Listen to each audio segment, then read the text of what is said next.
इसके अलावा एक और ऐसा जबरदस्त प्रमाण इसी पवित्र पुस्तक आध्यात्मिक ज्ञान गंगा के पेज नंबर 438 पर, जिसे देखने के बाद इस मन पापी को ना चाहते हुए भी स्वीकार करना पड़ेगा कि सतगुरु रामपाल जी कोई आम संत या व्यक्ति नहीं, बल्कि स्वयं ही पूर्ण ब्रह्म परमात्मा कबीर देव जी हैं।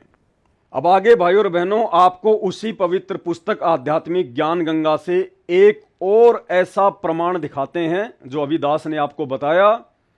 इस प्रमाण को देखने के बाद बिल्कुल आपकी आंखों के आगे से अंधेरा हट जाएगा।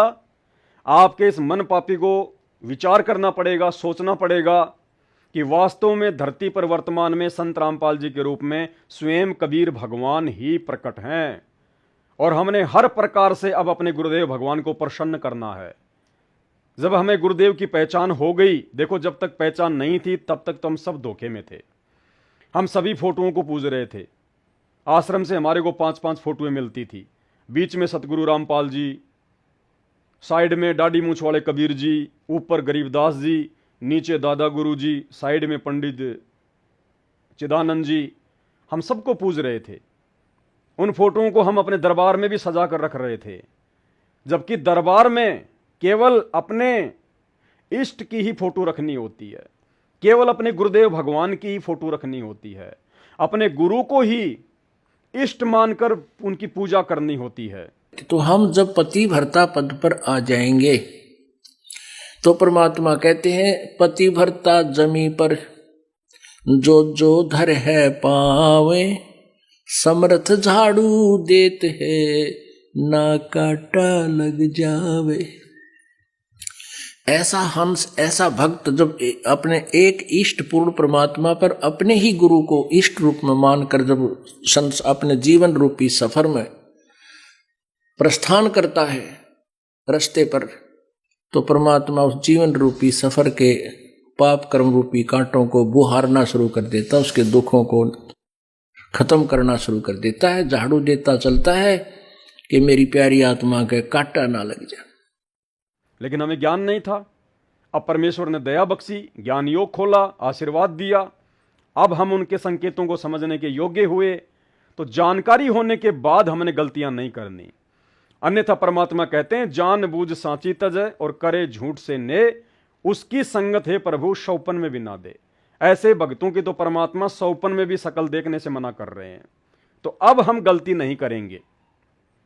तो यहां पे परमात्मा ने एक और ऐसा जबरदस्त प्रमाण दे दिया है कि ना चाहते हुए भी हमारे को मानना पड़ेगा, स्वीकार करना पड़ेगा कि धरती पर संत रामपाल जी के रूप में स्वयं कबीर भगवान ही प्रकट हैं। संदेह की कोई गुंजाइश नहीं है। ये पुस्तक आध्यात्मिक ज्ञान गंगा आपके सामने है। इसका पेज नंबर है 438। कौन तथा कैसा है कुल का मालिक। अब यहां परमात्मा एक ऋग्वेद मंडल 9 सूक्त 95 मंत्र 2 का रेफरेंस दे रहे हैं।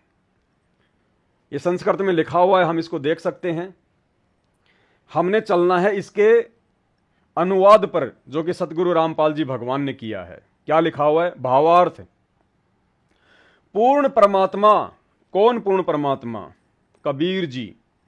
पूर्ण परमात्मा मनुष्य सदृश शरीर में साक्षात प्रकट होकर अपना तत्व ज्ञान अपनी अमृतवाणी द्वारा बोलता है, तथा गुप्त नाम जाप जो पूर्ण परमात्मा की प्राप्ति का होता है, आविष्कार सा करके उसे प्रकट करते हैं। यानी पूर्ण परमात्मा कबीर जी इंसान के जैसे, मनुष्य के जैसे शरीर में साक्षात प्रकट होकर अपना तत्व ज्ञान अपनी अमृतवाणी द्वारा बोलता है।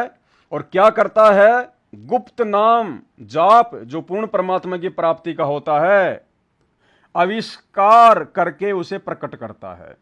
यानी जो गुप्त मंत्र होते हैं मोक्ष प्राप्ति के, जैसे सतनाम, सारनाम, सार शब्द, कहते हैं वो परमात्मा स्वयं ही उनका आविष्कार करता है। जैसे आदरणीय गरीबदास साहिब जी ने अपनी अमृतवाणी में कहा है कि कबीर परमेश्वर ने बताया कि सोहम शब्द किसी भी शास्त्र में नहीं है। यह विकार व तीन ताप विनाश करने वाला मंत्र परम पूज्य कबीर परमेश्वर कबीर देव इस संसार में लेकर आए हैं। अन्य को ज्ञान नहीं है, फिर भी सार शब्द गुप्त ही रखा है। कौन सा मंत्र अभी तक गुप्त रखा है? सार शब्द। जो साधक पथ पर अर्थात शास्त्र विधि अनुसार मर्यादा से चलकर उस समय सतगुरु रूप में आए भगवान के वचनों अनुसार साधना करता है, उसके सर्व विकार व तीन ताप के कष्टों से नाविक की तरह संसार सागर से पार कर देता है। आविष्कार का भावार्थ है कि जैसे कोई पदार्थ यहीं कहीं से खोजकर सर्व के समक्ष उपस्थित करना जिसका अन्य को ज्ञान ना हो। अब देखना आगे मैं तो पूर्ण जो प्रमाण है कि संत रामपाल जी कौन हैं।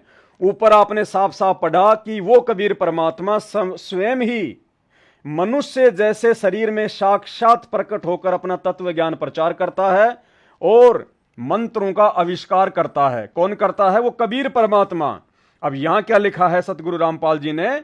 इसी प्रकार ये तीनों मंत्र ओम तत् सत सदग्रंथों में विद्वान थे, परंतु अन्य किसी को ज्ञान नहीं था, जो अब मुझ दास रामपाल दास द्वारा आविष्कृत किए गए हैं। यानी ओम तत् सत इन मंत्रों को शास्त्रों से निकालकर दुनिया के सामने कौन लेके आए हैं?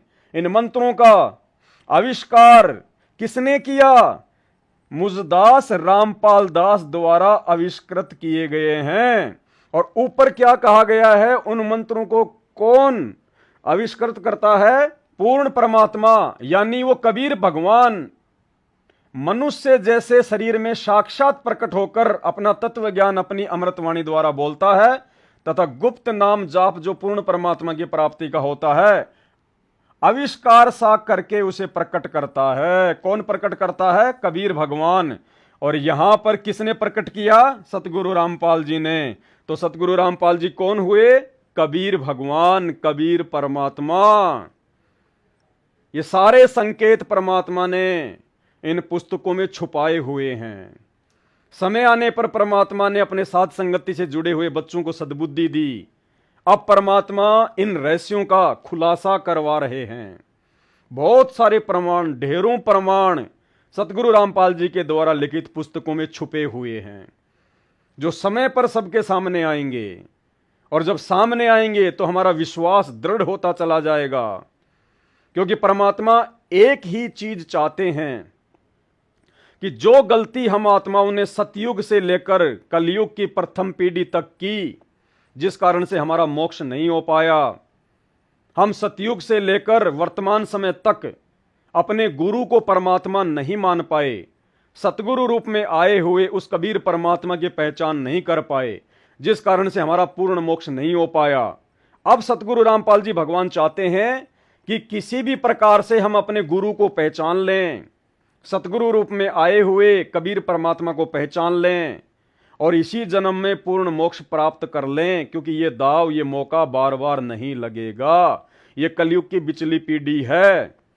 आज से पहले सतयुग, त्रेता, द्वापर युग और कलयुग की प्रथम पीढ़ी में ये डिजिटल मीडिया, ये इस प्रकार से ये पुस्तकें वगैरह छापना, आप लोगों को ये दिखाना, ये टेलीविजन वगैरह, इंटरनेट वगैरह, मोबाइल वगैरह नहीं थे।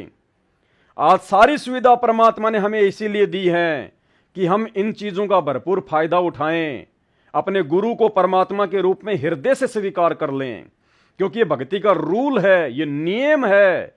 यदि हमने अपने गुरु को ही परमात्मा मानकर भक्ति नहीं की, अपने गुरु के अलावा यदि हम किसी और में भगवान देखते रहे, जैसे वर्तमान में संगत सन 1994 से एक दाढ़ी मूंछ वाली काल्पनिक फोटो जिसको हम उस कबीर जी की समझ रहे हैं, उसी को भगवान मान के बैठे हैं। घर में लगा रखा है, दरबार में लगा रखा है, संत रामपाल जी की फोटो नीचे, दाढ़ी मूंछ वाले उस कागज के टुकड़े की फोटो ऊपर, और हम दंडवत लगा रहे हैं। तो परमात्मा चाहते हैं कि अब हम ये नादानियां करना छोड़ दें। हमें परमेश्वर ने दुनिया का सर्वश्रेष्ठ तत्व ज्ञान दे दिया। अब इस ज्ञान को आधार बनाकर हमने अपने परमेश्वर जी को समझना है, पहचानना है, और पहचान करने के बाद एक सतगुरु रामपाल जी परमेश्वर जी को इष्ट मानकर उनकी भक्ति करनी है, उनकी पूजा करनी है। अब हमने अपने पूज्य गुरुदेव सतगुरु रामपाल जी भगवान का 8 सितंबर को सतगुरु प्रकट दिवस मनाने के अलावा उस दाढ़ी मूंछ वाले काल्पनिक कबीर जी की फोटो का जून के महीने में कबीर प्रकट दिवस नहीं मनाना है। हमने गरीबदास जी का बोध दिवस नहीं मनाना है। हमने सतगुरु रामपाल जी का बोध दिवस नहीं मनाना है। बोध का मतलब होता है ज्ञान और दिवस का मतलब होता दिन, अर्थात जिस व्यक्ति को जिस दिन ज्ञान हुआ उस दिन को बोध दिवस के रूप में मनाते हैं। तो सतगुरु रामपाल जी तो जगत गुरु हैं। जगत गुरु जो पूरी दुनिया को ज्ञान देता है, उनको ज्ञान कौन दे देगा? ये तो परमेश्वर ने लीला की थी 17 फरवरी 1988 को स्वामी रामदेवानंद जी को मुंह बोला गुरु धारण करने की, और नादान आत्माएं 17 फरवरी के दिन संत रामपाल जी को मानुष समझकर उनका बोध दिवस मनाती है। बड़ी विडंबना है। तो भाइयों और बहनों, विशेषकर जो साध संगति से जुड़े हुए हैं, अब हमने किसी भी प्रकार की कोई त्रुटि, कोई गफलत नहीं करनी है। आपके सामने ढेरों प्रमाण दिए जा चुके हैं। पिछले 8-10 वर्षों से साध संगत वाले भाई बहनों ने कई हजारों की संख्या में वीडियो बना दिए हैं। फेसबुक पर जाइए, पवन दास इज लाइव सर्च कीजिए, आपको ढेरों वीडियो मिलेंगे जो हमारी आत्मा को जो है वो दृढ़ करेंगे, हमारे विश्वास को वो दृढ़ करेंगे और हमारी हेल्प करेंगे कि वर्तमान में धरती पर पूर्ण परमात्मा कौन है। यदि आज भी हम पहले की भांति वही गलती करते रहे, साक्षात सतगुरु रूप में धरती पर संत रामपाल जी के रूप में कबीर भगवान प्रकट है, और हम एक दाढ़ी मूंछ वाले उस फोटो को, जिसे कहते हैं कि वो कबीर जी की फोटो है, जबकि 650 साल पहले ना कोई कैमरा था, ना कोई मोबाइल था, ना कोई वीडियो रिकॉर्डिंग था। कबीर जी की फोटो कहां से आ गई? हाथ से बनाया हुआ चित्र, काल्पनिक चित्र, बनावटी चित्र, उसी को भगवान मान के पूज रहे हैं। भगवान आंखों के सामने खड़ा है, उसको नहीं मान रहे। जिंदा है सतगुरु रामपाल जी रूप में, और एक कागज का टुकड़ा, बेजुबान, मुर्दा, ना बोल सकता, ना चल सकता, ना सत्संग सुना सकता, ना शंका समाधान कर सकता, ना आशीर्वाद दे सकता, उसको हम भगवान मानकर पूज रहे हैं। इसी को कहते हैं अंधता, मूर्खता, अज्ञानता, बुद्धिहीनता, जो अब हमने नहीं करनी है। तो यह आपकी आंखों के सामने ये प्रमाण है। और कहते हैं हाथ कंगन को आरसी क्या, पढ़े लिखे को फारसी क्या। पूर्ण परमात्मा कबीर जी स्वयं ही गुप्त मंत्रों का, भक्ति मंत्रों का आविष्कार करता है, आविष्कार। और यहां आविष्कार ओम तत्सत, यही है भक्ति मंत्र। ओम तो सीधा सीधा है, तत् और सत सांकेतिक है। ये किसने बताए, ये किसने खोजे, किसने इनका जो है आविष्कार किया? मुझदास रामपाल दास द्वारा आविष्कृत किए गए हैं। तो कौन हुए कबीर परमात्मा? सतगुरु रामपाल जी स्वयं ही कबीर भगवान हैं।